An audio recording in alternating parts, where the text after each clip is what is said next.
नमस्ते dear students. हमने अपनी प्रीवियस लेक्चर में क्या देखा था भाई, तो क्या स्ट्रक्चर ऑफ फ्लैजेला एंड थोड़ी बहुत इंफॉर्मेशन पीली एंड फिमरी के बारे में हमने जानी थी। फाइनल अभी हमारा नेक्स्ट टॉपिक कौन सा रहेगा भाई, राइबोसोम्स एंड दूसरा कौन सा टॉपिक रहेगा भाई, पॉलीराइबोसोम्स। क्लियर। तो स्टार्ट करते हैं राइबोसोम एंड पॉलीरिबोसोम। फाइनल क्या है भाई, रिबोसोम तो क्या, it associated with plasma membrane. किसके साथ एसोसिएटेड है भाई, प्लाज्मा मेम्ब्रेन के साथ। Okay. Ribosome present prokaryotic as well as eukaryotic cell दोनों में प्रेजेंट रहेंगे, बट दोनों में वो कैसा स्ट्रक्चर है भाई, तो क्या नॉन मेम्ब्रेन बाउंड स्ट्रक्चर। कैसा स्ट्रक्चर है भाई, नॉन मेम्ब्रेन बाउंड स्ट्रक्चर है। फाइनल नेक्स्ट हमें क्या देखना है भाई, तो क्या नेक्स्ट ये वाला अपना राइबोसोम है, याद रख लीजिएगा। किसका राइबोसोम है, प्रोकैरियोटिक का। यूकैरियोटिक का हमने स्टडी कर लिया है। Final okay. Size of prokaryotic ribosomes कैसी है भाई, तो क्या 15/20 नैनोमीटर। फाइनल साइज बार बार पूछी जाती है। Clear. Next ribosome,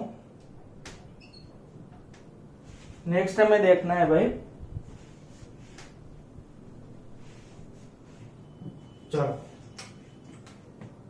first prokaryotic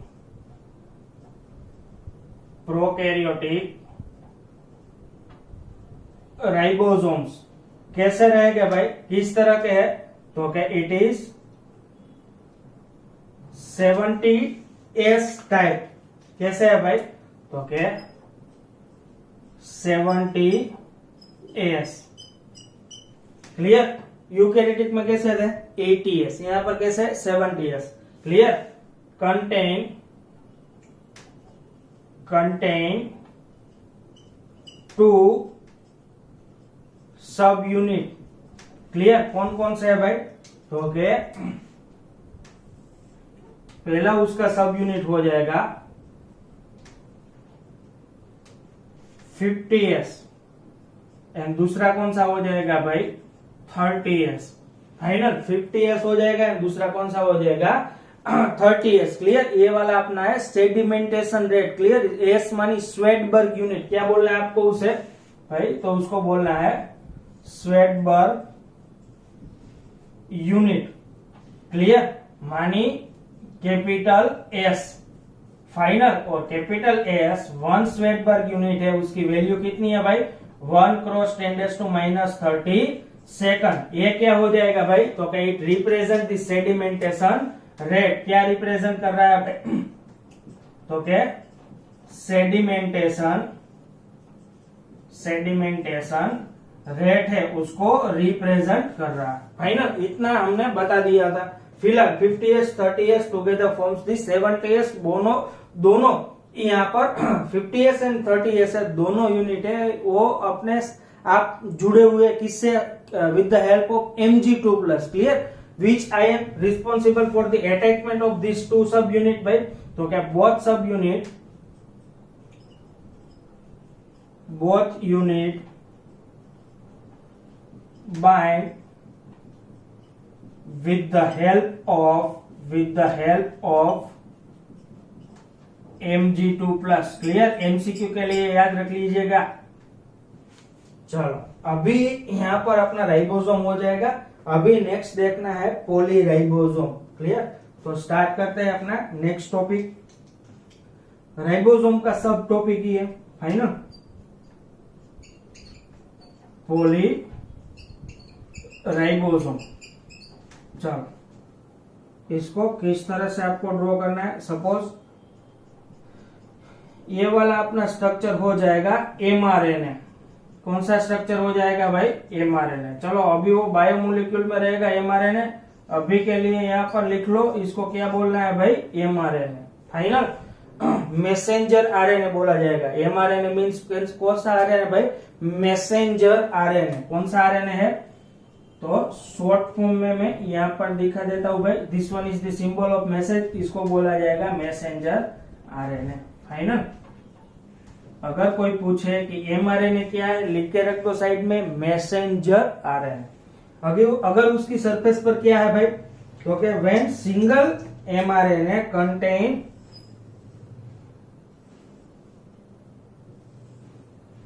number of ribosome on its surface, clear, and form this chain like structure, then it is known as है। इसको क्या बोला जाएगा भाई? तो क्या, तभी इसको बोला जाएगा पॉलीराइबोसोम। क्या बोलना है भाई आपको उसे? पॉलीराइबोसोम। ये वाला क्या हो जाएगा भाई? तो ये रेड वन वाला जो भी पोर्शन है उसको बोलना है राइबोसोम। फाइनल। बेसिकली राइबोसोम क्या करेगा भाई? तो क्या, राइबोसोम का जो भी पोर्शन है वो प्रोटीन सिंथेसिस के लिए रिस्पॉन्सिबल है। तो यहाँ पर रिबोसोम है वो क्या है भाई? तो क्या, उसकी अपनी खुद की फंक्शन है,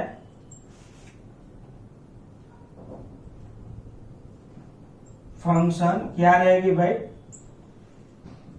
protein synthesis. Clear, it take part in the protein synthesis process. चलो, ए हो जाएगी अपने राइबोसोम, ए हो जाएगा एमआरएनए। सिर्फ डेफिनेशन के लिए हम जा रहे हैं, किसको बोला जाता है भाई? तो क्या, when single mRNA, when number of ribosomes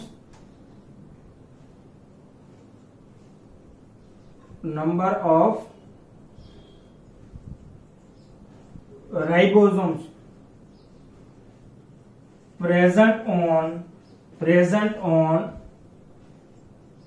single mRNA and form simply chain like structure।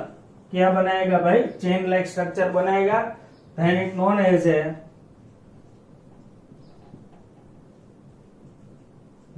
as a पॉलीरिबोसोम। और दूसरा क्या बोला जाएगा भाई? और उसको बोला जाएगा पॉलीसोम। क्या बोला जाएगा भाई? पॉलीसोम। फाइनल। पॉलीसोम क्या है उसके लिए हम अलग से पूरा चैप्टर खत्म होने के बाद एक थोड़ा रिव्यू ले लेंगे। फाइनल, पॉलीरिबोसोम किस तरह से फॉर्म होगा और उसकी एनिमेशन वीडियो हम डाल देंगे जब चैप्टर पूरा ओवर हो जाएगा तब। फाइनल, फिलहाल के लिए याद रखना है, इस वाले स्ट्रक्चर जो भी साइटोप्लाज्म में प्रेजेंट रहेगा तो इसको क्या बोला जाएगा? पॉलीसोम। नेक्स्ट हमें क्या देखना है भाई? तो क्या, पॉलीसोम। याद रखिएगा, ये वाला अपना पोर्शन है और थ्रू आउट 11 एंड 12 दोनों के लिए याद रख लीजिएगा। MCQ only found in prokaryotic cell. कहां पर फाउंड है भाई? तो ओनली प्रोकैरियोटिक सेल में ही कौन सा स्ट्रक्चर फॉर्म होगा? पॉलीरिबोसोम। यूकैरियोटिक सेल में पॉलीरिबोसोम कभी फॉर्म नहीं हो सकता। Final, clear. तो ओनली फाउंड इन कहां पर होगा भाई? प्रोकैरियोटिक सेल में। ये वाला अपना हो जाएगा MCQ based question. Clear. Next, here ribosome unit translate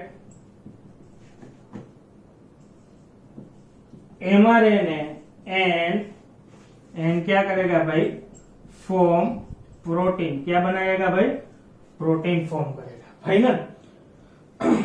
तीन तरह की प्रोसेस रहती है, replication, transcription and translation. Clear. Chapter रहेगा हमारा 12th में। फिलहाल के लिए क्या करना है भाई? किसी भी इंफॉर्मेशन को उठा के क्या बनाना है भाई? प्रोटीन बनाना है। उसको क्या बोलना है हमें? ट्रांसलेशन। क्लियर। क्या बोलना है भाई? ट्रांसलेशन। चलो, यहां पर डीएनए है, याद रख लीजिएगा, डीएनए में से ही डीएनए बनेगा, तो इसको क्या बोलना है आपको, उसको बोलना है रेप्लिकेशन। क्या बोलना है भाई, replication. DNA are responsible for the formation of DNA, clear. मानी डीएनए में से ही डीएनए बनेगा तो उसको बोलना है रेप्लिकेशन। अगर इस डीएनए में से क्या फॉर्म होगा भाई, तो this DNA is form RNA, then इसको क्या बोलना है भाई, इसको बोलना है ट्रांसक्रिप्शन। क्या बोलना है भाई, ट्रांसक्रिप्शन, क्लियर। और ये आरएनए मैसेज पास करेगा with the help of ribosome. RNA plus क्या हो जाएगा भाई, तो क्या with the help of, with ribosome क्या बना देगा भाई, तो क्या अभी ये बनाएगा प्रोटीन। क्या बना देगा भाई, प्रोटीन। जब आरएनए में से राइबोसोम के थ्रू प्रोटीन फॉर्म होगा, उस प्रोसेस को हमें क्या बोलना है भाई, तो क्या उसको बोलना है ट्रांसलेशन। क्या बोलना है भाई हमें, ट्रांसलेशन, क्लियर। 3 प्रोसेस है, डीएनए में से डीएनए फॉर्म होगा, क्या बोलना है आपको, रेप्लिकेशन। डीएनए में से आरएनए फॉर्म होगा, क्या लिखना है भाई आपको, transcription. And RNA plus ribosome together forms the protein, clear. तब हमें उसको क्या बोलना है भाई, तो क्या उसको बोलना है ट्रांसलेशन, क्लियर। और ये जो भी हमने यहाँ पर एक्स्ट्रा किया उसको बोलते हैं सेंट्रल डोग्मा। क्या बोलना है भाई आपको उसे, central dogma, clear, central dogma. This one is the D, है ना, क्लियर। तो जेनेटिक इंफॉर्मेशन किस तरह से पास होगी, प्रोटीन फॉर्म होने के लिए डीएनए मैसेज देगा, डीएनए वो क्या जनरेट करेगा, एमआरएनए जनरेट करेगा, and with the help of this mRNA क्या फॉर्म होगा भाई, तो क्या with the help of mRNA ribosome translate the protein, and this process is known as a translation. फिलहाल के लिए इसको याद रखने की कोई जरूरत नहीं, यहाँ पर ट्रांसलेट क्यों लिखा हुआ है और यहाँ पर एमआरएनए क्या है वो समझाने के लिए मैंने बेसिकली क्या लिखा है भाई, डीएनए टू आरएनए फॉर्म होगा, आरएनए टू प्रोटीन होगा।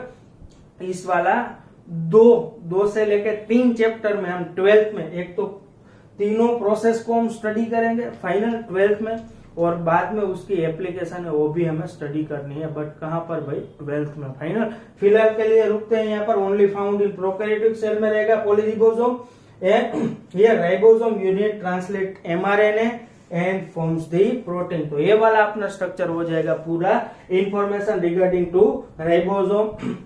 नॉन मेम्ब्रेनियस स्ट्रक्चर है, साइज है 15 नैनोमीटर, फंक्शन है प्रोटीन सिंथेसिस करने, 2 सब यूनिट है 50S एंड 30S, both are bind with Mg2+ and together to forms the 70S, clear। 50S and 30S together to forms the 70S। 70S किसका, prokaryotic का, eukaryotic का किसका रहेगा भाई, 80S का, फाइनल। S वेटबर्ग यूनिट है, 1S it means 1 cross 10⁻30 second रहेगा। Sedimentation rate को रिप्रेजेंट करता है। पॉलीरिबोसोम क्या है, when single mRNA contain many ribosome on its surface, then this structure is known as a polyribosome, और उसको क्या बोला जाएगा भाई, पोलिसोम भी बोला जाएगा। कहां पर से प्रेजेंट रहेगा भाई, only found in prokaryotic cell. और ये ribosome unit translate the mRNA and forms the protein, final. तो ये वाला अपना हो जाएगा राइबोसोम। दूसरा, इसी लेक्चर में हमें क्या स्टडी करना है भाई, तो क्या हमें स्टडी करनी है इंक्लूजन बॉडी स्टडी करनी है, देन आफ्टर द क्रोमेटोफोर क्या है, गैस वैक्यूल्स क्या है, उसकी स्टडी करनी है। बाद में हमारा प्रोकैरियोटिक सेल है वो फाइनली कंप्लीट हो जाएगा। तो इसी लेक्चर में हम आगे बढ़ेंगे इंक्लूजन बॉडी में, final.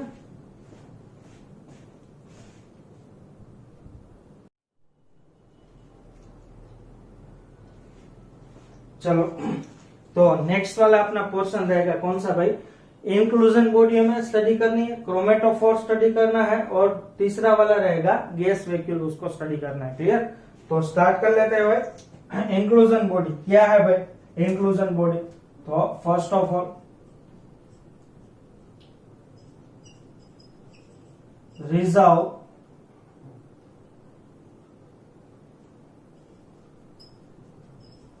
material stored in cytoplasm by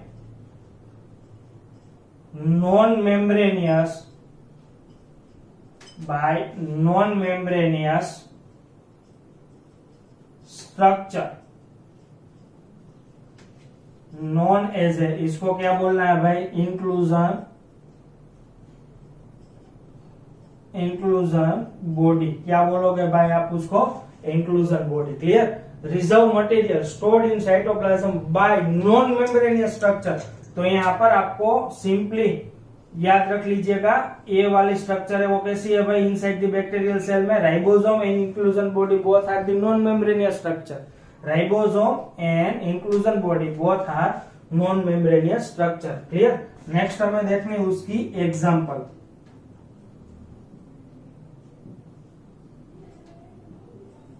कौन कौन सी है, चलो फर्स्ट उसकी एग्जांपल कौन सी है भाई, तो क्या एक रहेगी फॉस्फेट ग्रेन्यूल। दूसरी कौन सी रहेगी भाई, तो क्या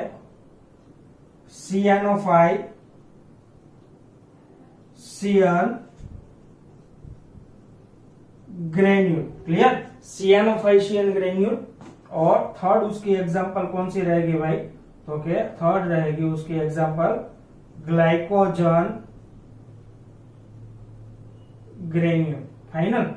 this three are known as a inclusion body. कौन कौन सा है भाई, तो क्या एक हो जाएगी अपनी फॉस्फेट ग्रेन्यूल, दूसरी हो जाएगी cyanophycin granule. Final. And third one कौन सी हो जाएगी भाई, तो कि glycogen granules. Final. This three are known as a inclusion body. Final. Which is present inside the prokaryotic cell. अभी क्रोमेटोफोर किया है। फाइनल। तो चलो ये बात आपको पता है, this one is the infolded structure of plasma membrane. Infolded structure, when this infolded structure contain pigment, क्या रहेगा भाई, when it contain the pigments then this structure is known as a, क्या बोलना है भाई, क्रोमेटोफोर। क्या बोलना है भाई, इसको क्रोमेटोफोर बोला जाएगा। Clear. It is similar to mesosome. Final. Mesosome ही है, बट क्या है भाई, अगर मिसोजोम में क्या प्रेजेंट रहेगा, पिगमेंट प्रेजेंट रहेगा, तब इसको क्या बोलना है भाई, क्रोमेटोफोर। मानी ये वाला स्ट्रक्चर, सपोज यहाँ पर क्या प्रेजेंट है भाई, तो क्या पिगमेंट प्रेजेंट है, तो इसको क्या बोला जाएगा भाई, क्रोमेटोफोर। फाइनल। तो स्टार्ट करते हैं भाई। It is extension of what, plasma membrane inside the cell known as a, inside the cell known as a chromatophore. And chromatophore contain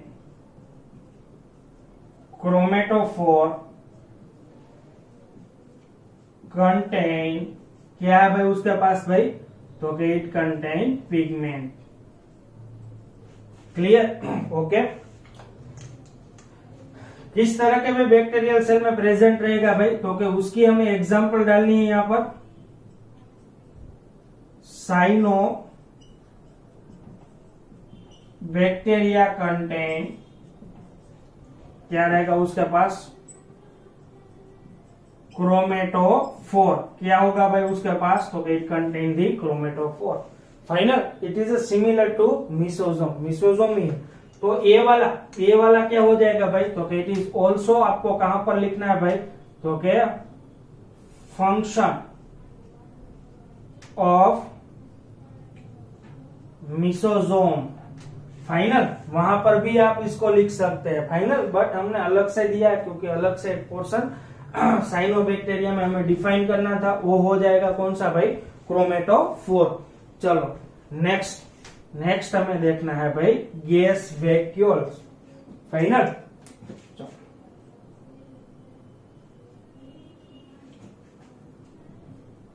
it is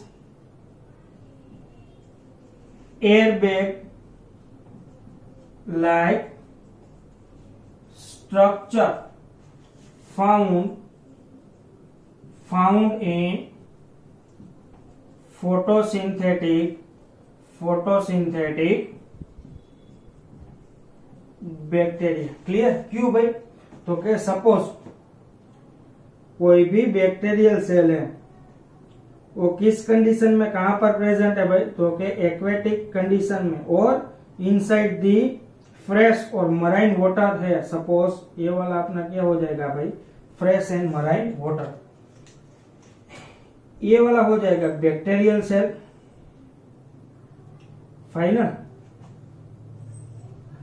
अभी यहां पर क्या प्रेजेंट रहेगा भाई? तो कि यहां पर प्रेजेंट रहेगा एयरबैग। क्या बोलना है भाई उसको? एयरबैग। और क्या बोलोगे भाई? Gas vacuole.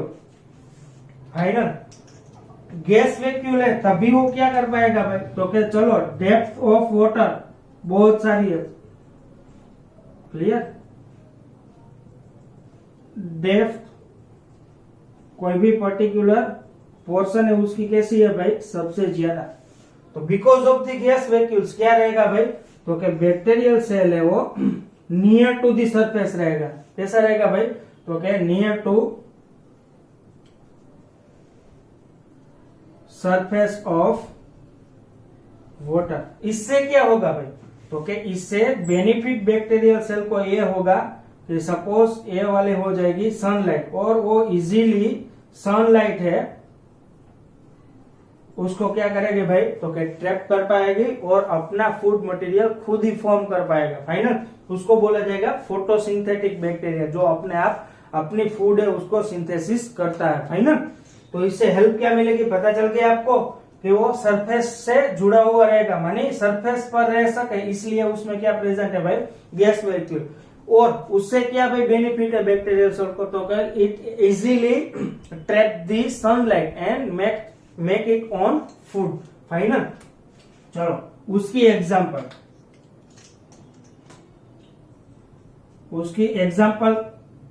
पहले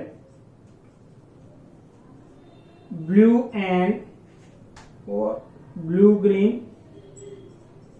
ग्रीन फोटोसिंथेटिक बैक्टीरिया। और दूसरी एग्जांपल कौन सी हो जाएगी भाई? Purple and green photosynthetic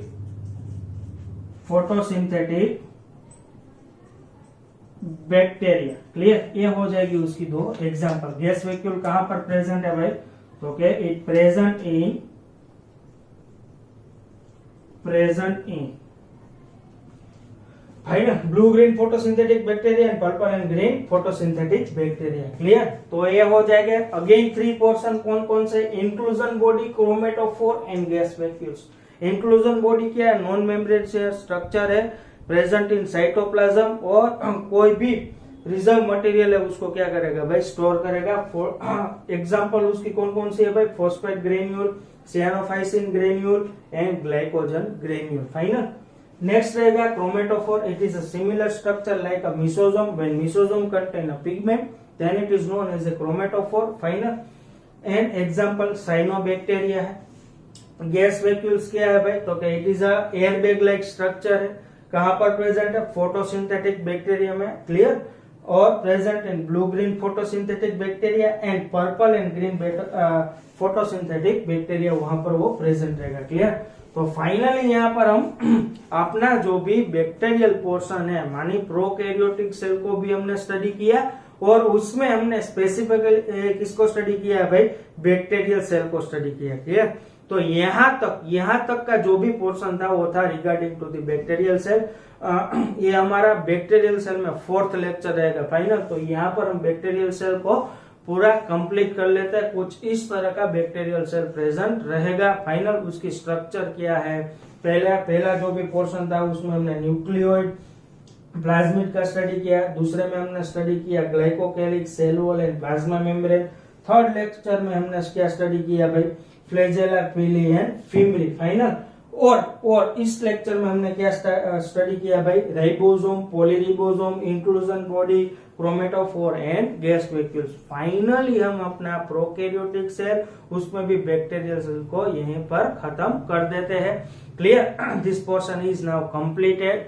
I hope कि आपको बैक्टीरियल सेल है वो पूरी तरह से अच्छी तरह से समझ में आ गया है। एंड फाइनल इस लेक्चर को हम यहीं तक रखते हैं। Thank you very much.